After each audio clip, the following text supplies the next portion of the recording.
Ki tā maki makaurau, kua oti ia Ngāti Whātua Ōrākei, tōna ko 1,500 tāngata te whakamanuhiri i tēnei ata, ki tā rātau umu kohu whetū ki Takaparawhau.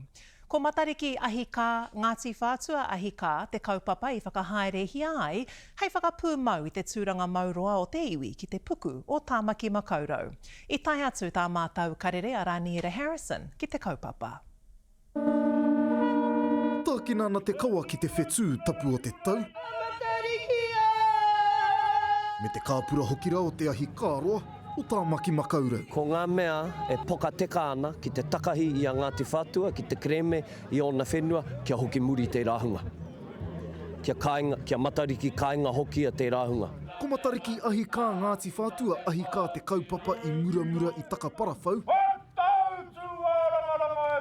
Ki konei tūkoni ahi mai ei a Ngāti Whātua Ōrākei me ona karangatanga maha i te rewanga mai o matariki o Puanga i te rangi. Ko e rā ngā tohu o te ahika me te mana o te whenua.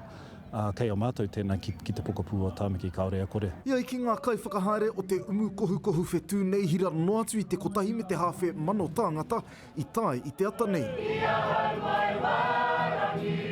Mai maunga nui ki Tāmaki, ko tēnei wāhanga o te iwi e noho ahi kāroa mai ana ki tō rātou kāinga. Ka hore he kāinga hoki o.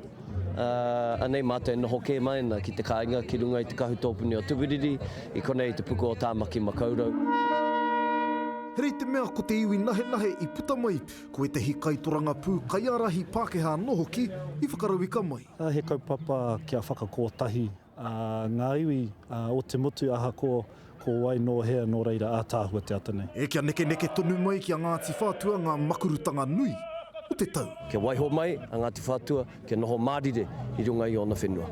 Koe tēnei. E kia mārire tonu atu mo te tau hou, ka tahi anō kā rewa mai. Raniera Harrison, Te Karere.